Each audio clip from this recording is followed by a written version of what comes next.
সাধারণ একটি ফুক তৈরি করতে কত পরিশ্রম হয় জাস্ট একটু দেখুন।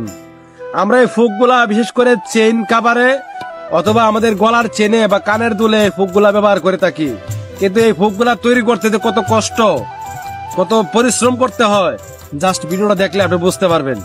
চলুন আমরা বাকি সব ভিডিওটা দেখি যে একটা ফুক তৈরি করতে গেলে কতটুকু মেধা বা কতটুকু পরিশ্রম খাটতে হয়।